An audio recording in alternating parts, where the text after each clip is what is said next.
risks along the way as well. And all of this was made possible because of the easing of restrictions that happened. There was very good demand from the institutional as well as the retail side of things. And also, I think the openness from the founders as well as investors to use capital markets as a route for price discovery. Now, will 2022 hold the same amount of, good luck for all of us? Will it be as vibrant for the IPO markets? Or because of all the mayhem that's happening in the markets right now with inflation, geopolitical risks, so on and so forth, will there be alternate routes of exit that will come into line? To discuss and debate this, we have put together a very interesting panel of people.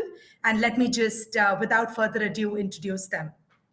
We have with us Bharat Singh, operating partner from Sequoia Capital, Jayanta Basu, managing partners, CX Partners, Promeet Ghosh, who's the deputy head India, Temasek, Rahul Agarwal, managing director with Quadria Capital, Srinath Srinivasan, CEO of Oman India Joint Investment Fund.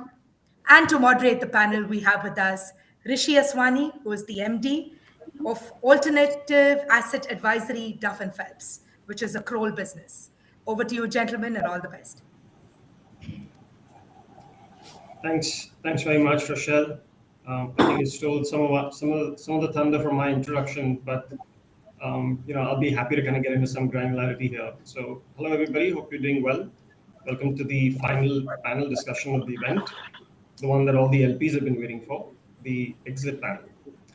My name is, as Rochelle said, is Rishi Aswani. I'm a managing director at Duff and Phelps, a Kroll business, and I lead their portfolio valuation and secondary market advisory business vertical. So we have a very impressive lineup for you today of industry veterans. They're going to share your thoughts with you on this topic. I wanted to take a moment to set the stage before I turn it over to them to do a quick round of introductions to talk about themselves and their firms. As Rochelle mentioned, as everyone is aware, there's plenty to cheer about in 2021. PEVC exits in India hit a record-breaking $43 billion, which is 60% higher than the previous high that we had in 2018. Compare that to what happened the previous year, which was a record five-year low of $6 billion, and that was a emphatic nod towards the strength of the ecosystem and the exit environment for India.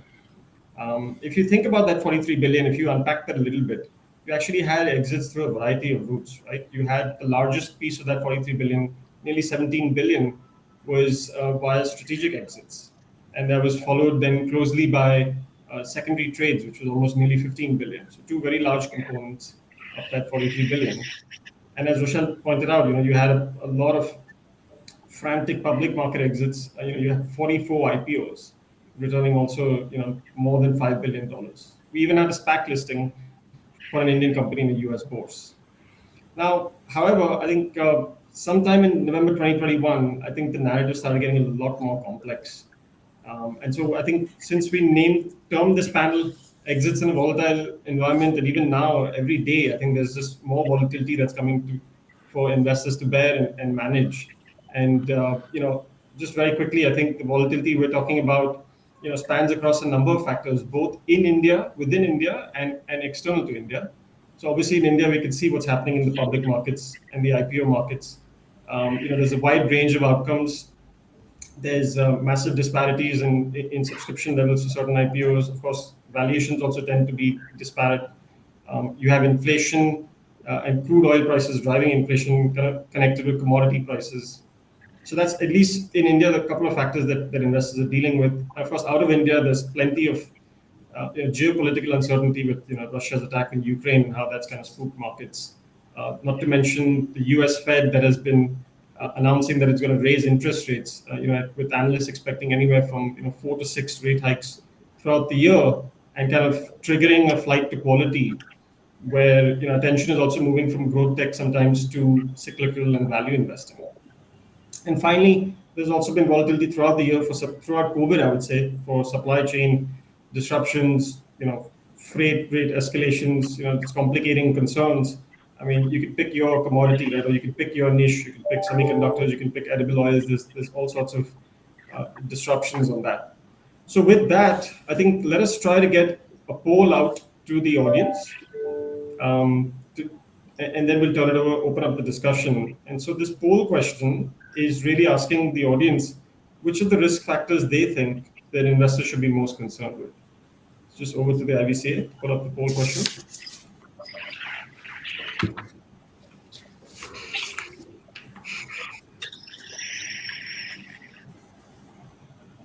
We'll try to see the results.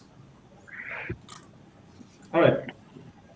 As we're trying to bring that up on the screen, with that, I'd like to ask my fellow panelists to introduce themselves and their firms in a few words. I'm just going to go in the order that I see people on in terms of the windows. Bharat, Rahul, and Srinath, maybe if you could start with yourselves, and then we'll get to Jayanta and we'll get to Pramit. Hi, so I'm from Sequoia Capital, and we are in India since 2006. Invested across 10 funds over the last 15, 16 years. Our investment basically ranges from very, very early stages to the growth checks. So invested over more than 300 companies in the various stages of the company across various sectors. From predominantly nowadays, we are investing as mostly in the tech side of it. Earlier, we have ventured or put into or invested into healthcare and the consumer businesses as well. So that's a brief about Sequoia. Thanks, Bharat. Rahul? Hi, thanks to IVCA for the opportunity. I'm Rahul. I'm part of Quadria Capital, which is a $2.6 billion healthcare investment firm. We've raised and managed 3 funds so far, investing in South and Southeast Asia. And as I said, we invest only in the healthcare sector. I've been with the fund for 10 years and manage the South Asia portfolio for the firm. Thanks, Rahul. Srinath? Hi, I'm Srinath. I lead Oman India Joint Investment Fund. It's now the 11th year of our operation. We manage 2 funds, about $330 million, total 18 investments, 8 of which are liquid. This year is going to be a very eventful year for us with 5 more exits lined up as we go along. So this panel will be very interesting to speak in. Thank you. Thanks, Srinath. Hi, my name is Jayanta. I'm the managing partner of CX Partners, a mid-market focused private equity fund. We invest across 4 domains, effectively consumer, financial services, healthcare, and technology. Our investments are in both in buyout as well as minority growth, and we typically, minority growth, we start from Series C, Series D onwards. Thanks, Jayanta.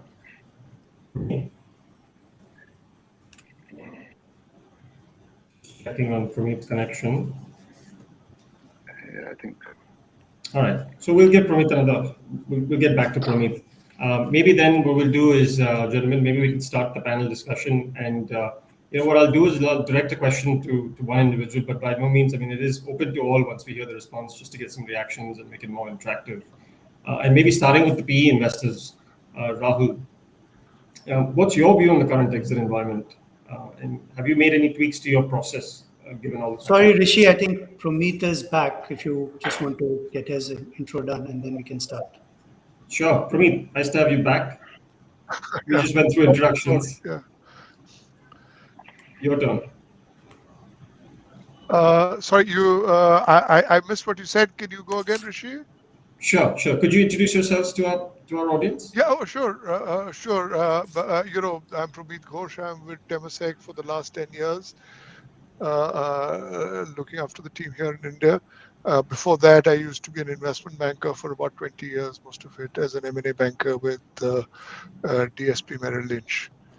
Yeah, that's the long and short of my history. Yeah. Okay, great. Thanks so much. Essentially, what we were doing is I just mentioned that I'll ask a question to each of the panelists, but of course, we'll keep it open to everybody to jump in. And the first question is directed to Rahul on his view on the current environment, and if they're making any tweaks to their process as they view this environment. Thanks, Rishi. As you rightly mentioned, last couple of years have been very good from an exit perspective. Funds have seen exits from all possible modes: public, private, strategic, and you gave some of the numbers. This was to a fair extent led by some strong tailwinds, primarily easy and excess liquidity in the system, right? I think which is well realized. also brought about concerns around the sustainability of it, and the high valuations, which sort of came as a fallout of excess liquidity and too much money chasing a few good deals. Uh, as you also said, the environment now seems a bit more volatile, right? So the big question is the party over? In my view, I don't think that's really the concern. I don't think the party is over. That's because of two factors primarily. One, uh, especially private markets, right, for funds, they depend on long-term fundamentals, not short-term trends or short-term volatility. Long-term fundamentals remain intact. I don't think we need to discuss the strength and resilience of the Indian economy, right? We may have one or two bad quarters, but the long-term fundamentals are strongly in place, and they don't get impacted by short-term volatility. Second, I think everyone would agree that over the last 5-10 years, the entire PEVC ecosystem that has matured and gone up the learning curve quite a bit, right? In terms of quality of deals, the way investors and companies interact, the way they prepare the companies for growth path, the alignment between investors and companies, and the entire learning curve, of having the companies and private equity and VC investors having interacted across business cycles, right, and got things done. So that entire maturity, I think, is well in place now. And these two strong factors, right, long-term fundamentals and the maturity of the ecosystem, I think these things don't get impacted by short-term volatility. Also, for high quality companies, right? I mean, they don't depend on, again, tailwinds and short term market trends. If you have strong quality companies and prepare them for exits at an opportune time, you will get exits done at fair valuations, irrespective of the market scenario and short term trends. Race, I mean, there might be a delay for 1 or 2 or 3 quarters. You may not get a top dollar or a stretch valuation, but these companies will see, uh, will keep delivering good results for investors. So to summarize, my view is that good quality companies will not get impacted by short-term volatility or short-term trends. And we as fund investors, we look at 5-10 years. Strategics look at maybe even longer term durations for their investment evaluation. So good quality companies will keep delivering exits. I don't think the party will ever get over for such companies. That's my view. Got it. Thanks. Thanks so much. Happy to take any reactions. I think the message is pretty clear on quality coming through, as well as, I guess, alignment and preparation from the onset. So that's good to hear. Maybe then moving to Jayanta. Jayanta, let's talk about the pricing environment. Rahul also kind of mentioned, I think, whether Yeah, I think Rahul alluded to it as well. I think if we were to divide our exits into the private market as well as public markets, the environment is very, very stick, edgy in the public markets, has been very edgy in terms of pricing. I think the entire ecosystem has to take the onus on that in terms of the promoters, the investors, the bankers. We've been sort of pricing transactions really at a very, very high level. And as a result of which, what's happened is you've had a certain, especially in the public market, in the IPO markets, post IPO, a rundown on several of the recent IPOs, which what it does is actually affects, the retail investors as well as the domestic mutual funds who are probably taking the first baby steps into the new age businesses.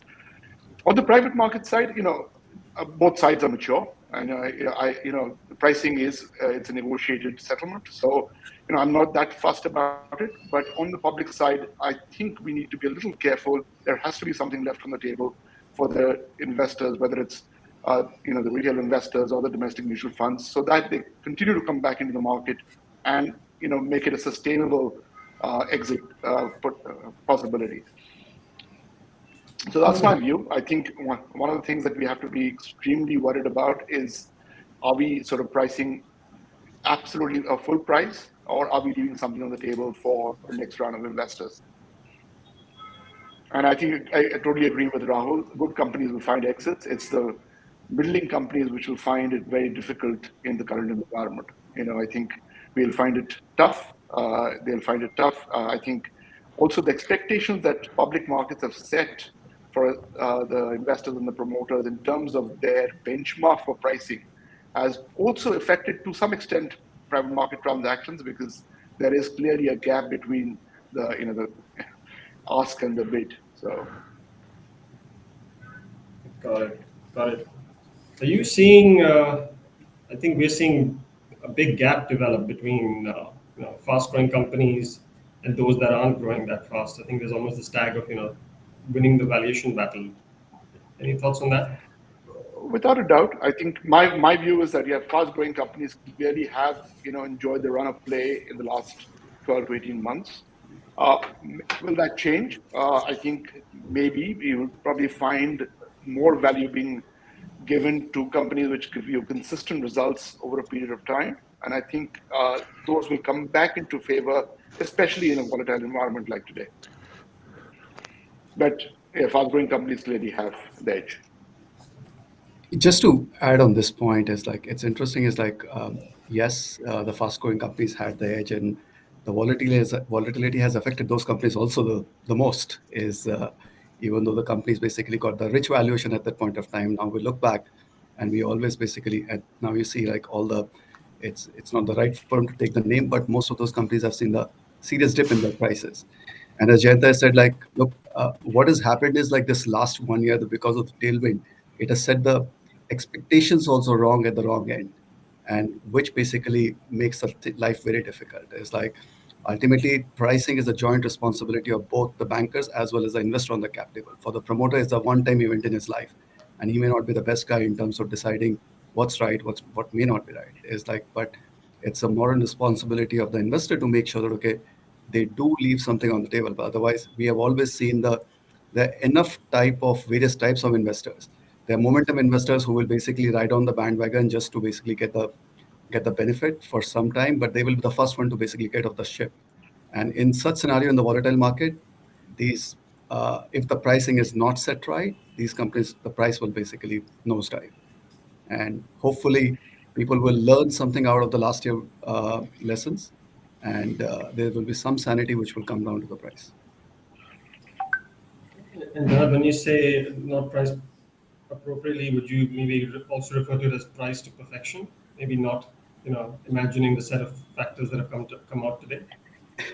See, price to perfection is it's a price is a difficult thing to catch at the right time. Okay, and whenever we have seen various IPOs, it's like I always tell this thing to the founders. It's like, look, to some extent, don't try to judge yourself with the listing price, because what can happen is like, let's say the price which you got today is the lowest price as per your expectation.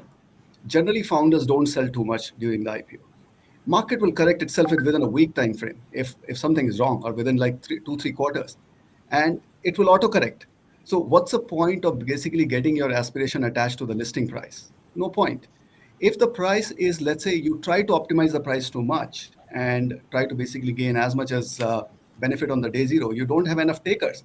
And if the market becomes slightly volatile, you'll be the one who will lose the first, or who will lose the most. And that's where like it becomes where I think when you get certain feedback from the market, don't try to optimize it too much. Because like that, I always tell folks like, look, that's an advice which we should give to the founders is like leave something on the table, as Janta said, is you want to basically build, and you are building for something for the future. You are not basically leaving the ship today. What's the point of optimizing today? Right. Got it. Got it. No, very interesting. In fact, very interesting points in discussion. And maybe I'll, as an extension, I'll maybe turn the next question to Srinath on this point. Srinath, you also have a portfolio that's seasoning. What feedback are you getting from bankers on exit prospects in this environment? Are they getting more circumspect? No, I think obviously in this market, everybody will be a bit circumspect.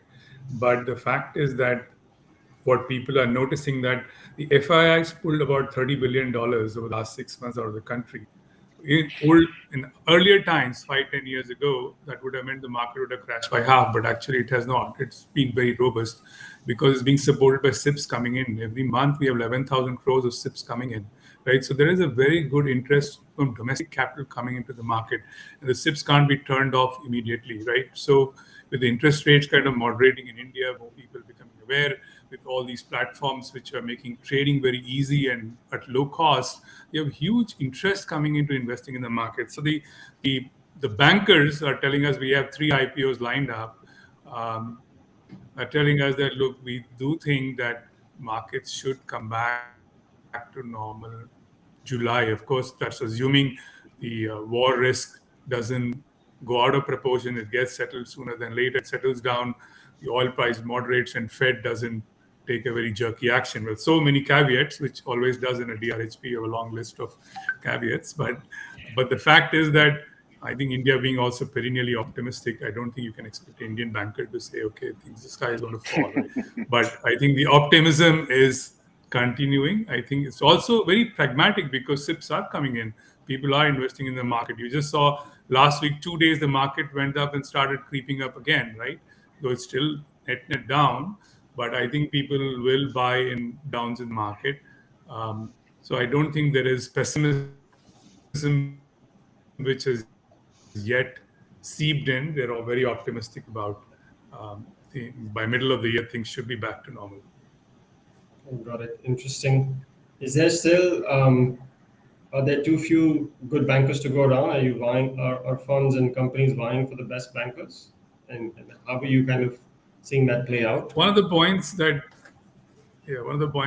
Jayanta made and Bharat made, really what we saw over the last 2 years, we are all little veteran and little gray hair.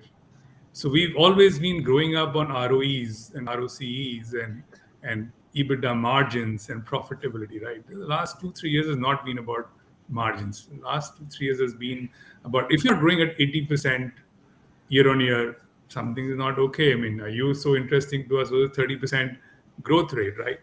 Profitability, it's not really first to the top of the mind in growth companies. And I was talking to a promoter. He said, when I told my investors that we're going to make 12% EBITDA negative and to raise money, he said, nobody bat an eyelid. So they're saying, what is the growth, right? So clearly the favor of the past 12, 24 months has been growth. And there could be real reasons for it. People are probably reading it right that over the next 5 years, the market is very big. So let's ride on it. Let's not miss out on it. But the fact is that as markets become a little more sober, you need companies which perform very well with good ROEs, ROCs, which have got good cash flows, etc. And that flavor will also come back. So there should be some balance between the two versus everything going towards pure growth, but where profitability is a little distant. I think that will add volatility to the market. Got it. Got it. I have clients who have IPOs lined up and exits lined up, and there's a whole variety within their own portfolios, right? Some of them are sticking to their timelines despite the conditions, and some of them are delaying. What's your view on taking an exit in a volatile environment versus not taking an exit in a volatile environment? We're very clear. So we've been invested for a long time. When you get liquidity in the market, you should definitely have a liquidity event. You may not exit your full investment at that point in time. In the past, we've all seen there has been drought in the market, IPO markets for a long time. From 2017 to 19, nothing happened. We had a company which listed in 2019 December. We just barely just got the subscription because two PE funds almost sold 40 to 50% of the check in PIPO. And so they wouldn't have got. And look at the market today where your subscription, people talk about 70 times, 80 times subscription. So, the movie keeps changing. I think when there is a liquidity event, we should definitely be there and participate in it. And then not, of course, sell our whole holding. And we all have reasonably large holdings in these companies being PE players. So we can exit over a period of time and we have time. But my focus in my fund has been around halfway into the fund life. I should be 80% liquid in the portfolio. So we have enough growth left and time left for us to exit out of our funds. So I would always prefer to have liquidity events in our companies. Got it. I think as Manish from Kedara said this morning, right, DPI is king. I think we're talking about exits and all the other factors that impact it, but DPI is extremely important. With this discussion, very interesting, Srinath. Maybe I'll open it up to the panel. Are you also seeing kind of the the same phenomenon playing out. I think your strong growth companies, the darlings of the bankers community, and how are they kind of prioritizing your exits? See, this question is to me, right, Rishi? It's to the panel, Or but the yeah, go ahead, Srinath. Yeah, go okay. ahead. Right. So we had one recent company, which is everyone and most of us have invested in tech-led companies or tech-led platforms, um, or tech-led platforms providing services to disrupt a sector. It's just very heartening to see the line of bankers, given the success of some of these IPOs that have happened, like Nike or Policy, but not Policy Bazaar, but a few of the tech companies that have happened. So in one of those companies, we had almost say no to even presentation to bankers. They're so keen. And the metrics are good. I think there's extremely high demand from my bankers to list those type of companies. And I think we are in a good spot, so we like it, so we can't complain. So yeah, we'd be happy with that. Okay, great. I think What? fundamentally there will be basically there's nothing wrong with the company. It's all about where do you draw the line on the pricing. It's all about that. Ultimately, there is something good which is happening in this company. That's why bankers are lining up. That's why good institutional, high quality institutional investors are basically seeing some value in the company.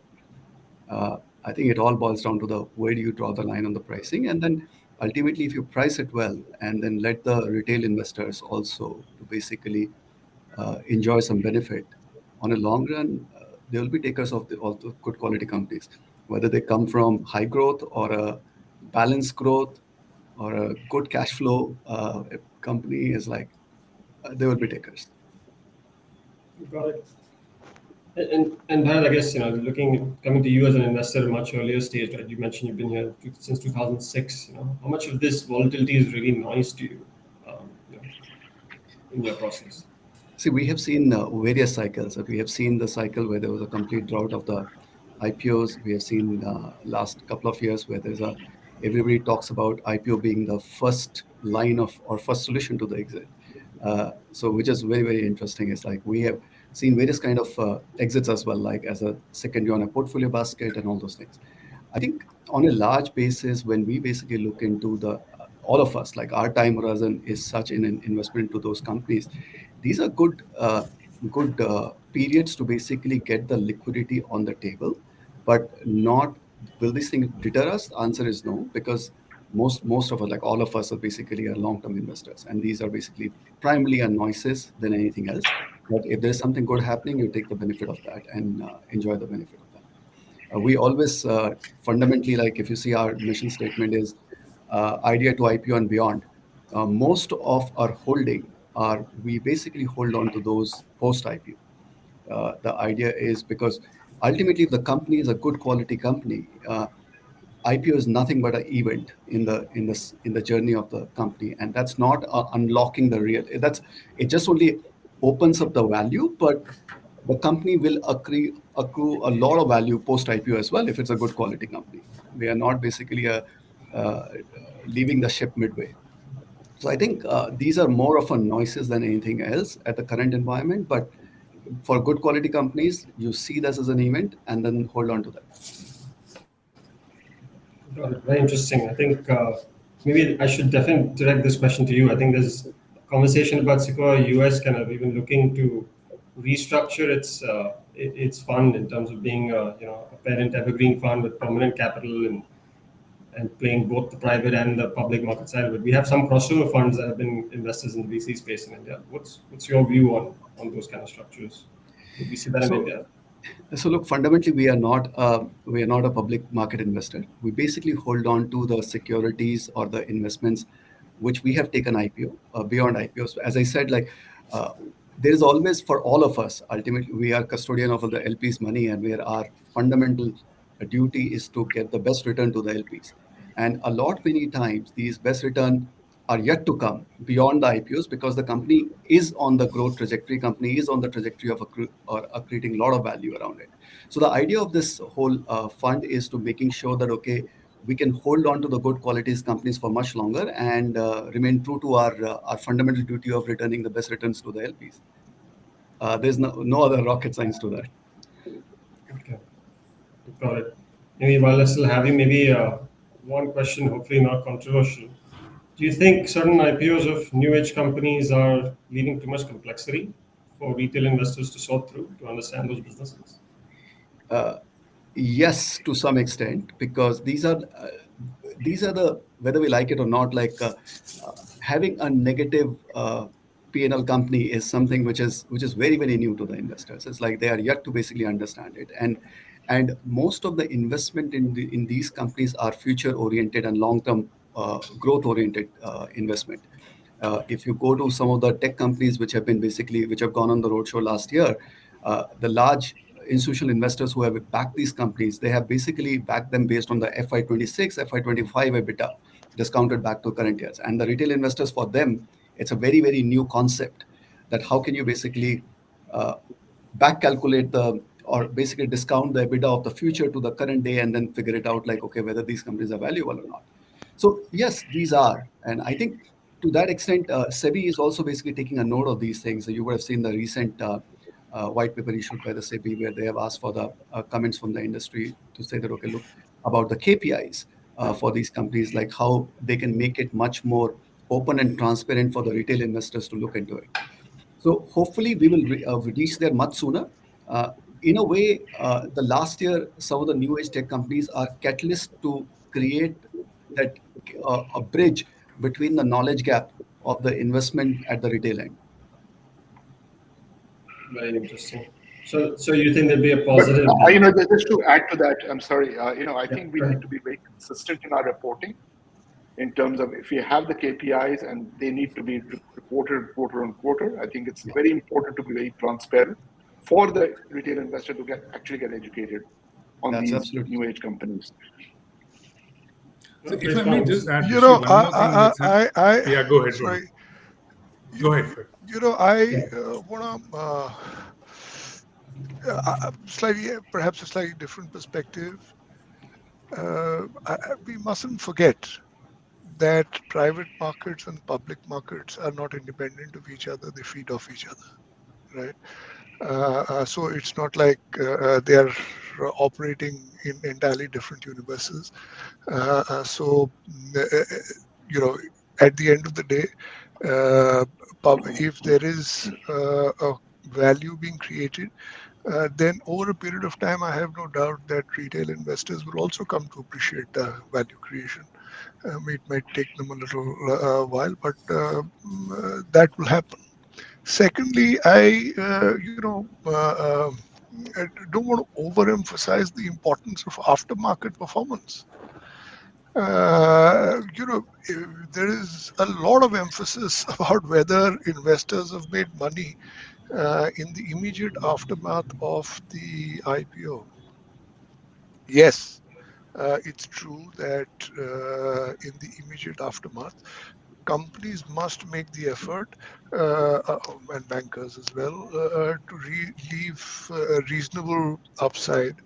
But let us not forget that the pricing performance of the company post that, that has only a limited window impact. Beyond that, it's the company's performance, it's the global macro, it's the liquidity, and millions of other things that impact the company's share price.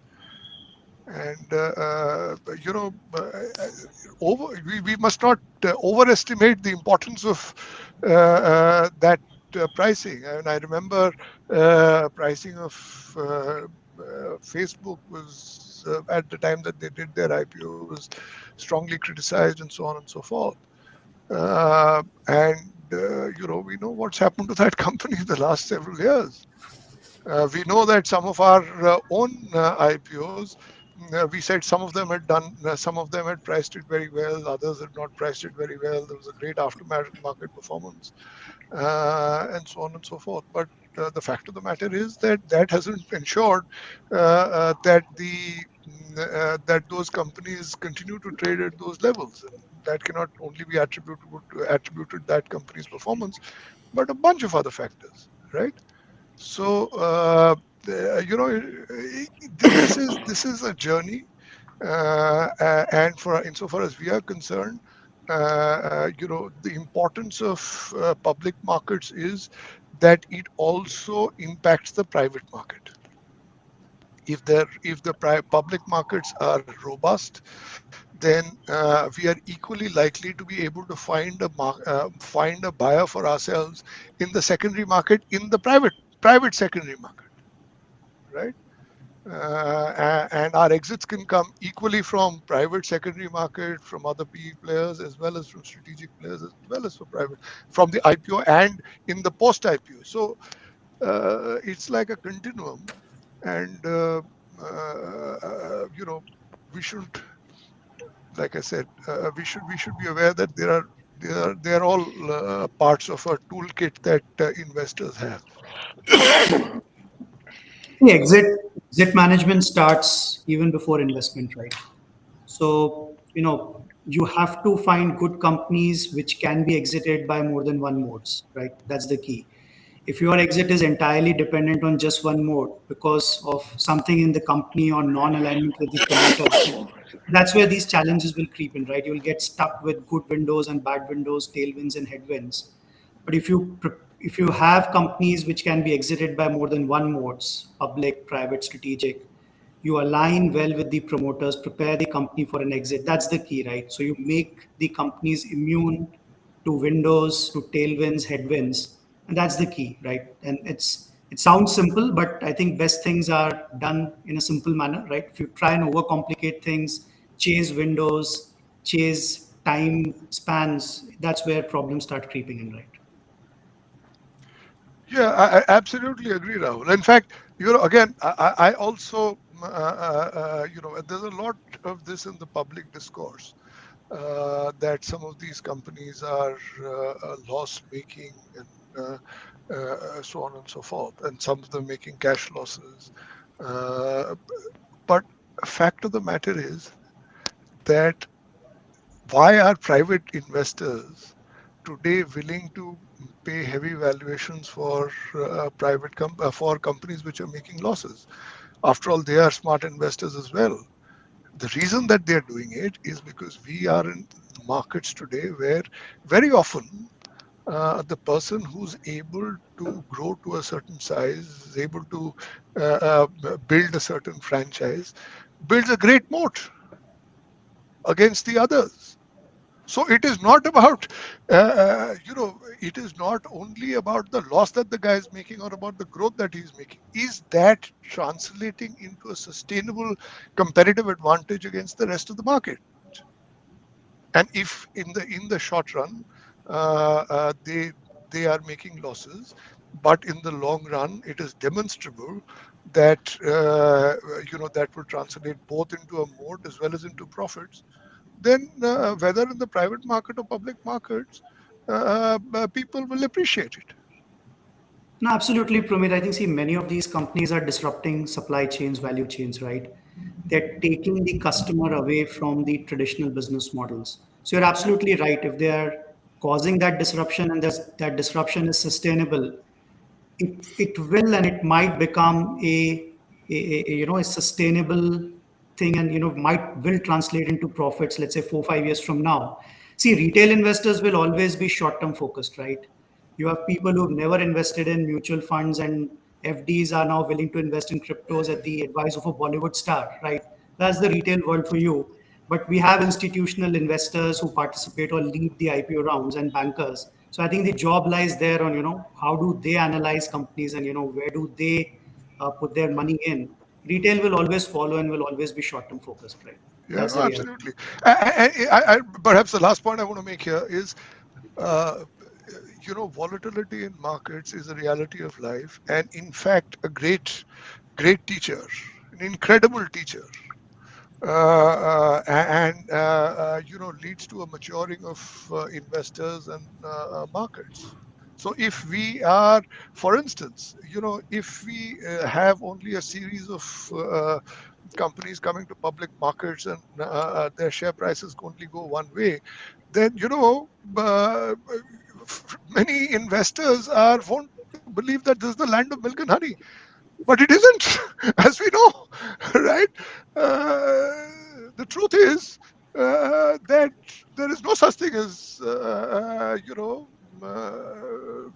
returns without a degree of risk, and therefore, if there is volatility, it will lead to much greater maturity in markets, right?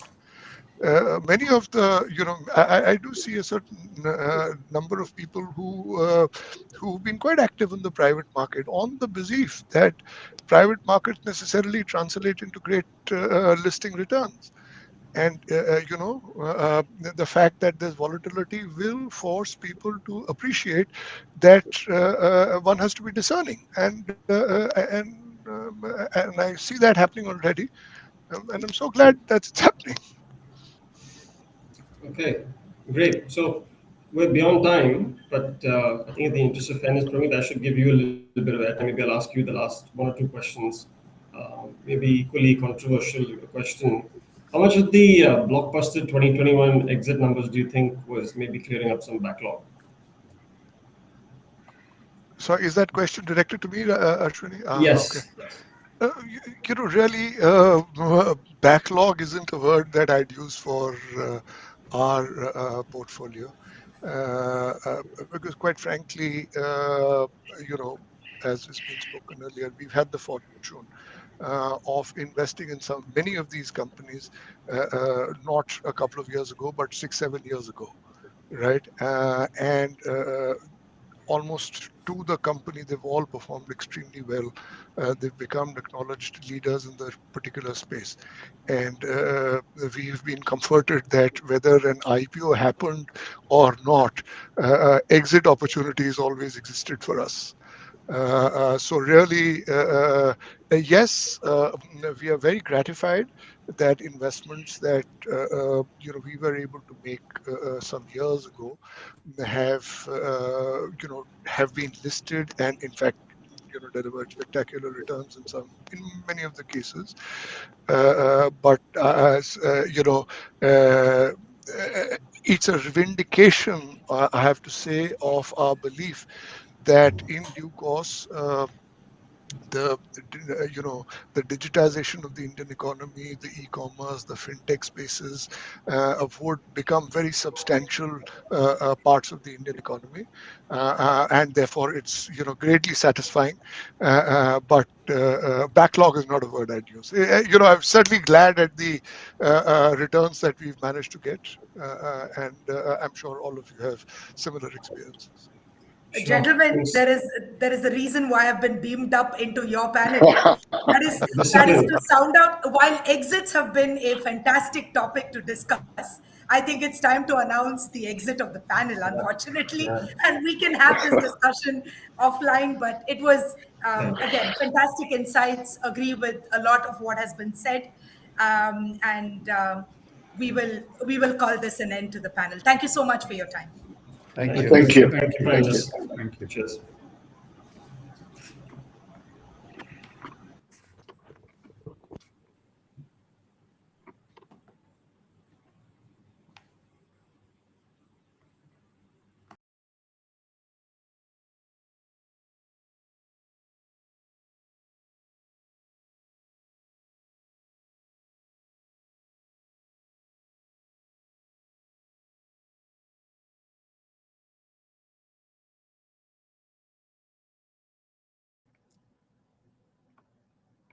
Ladies and gentlemen, coming up next is a topic that deserves maximum attention from key stakeholders.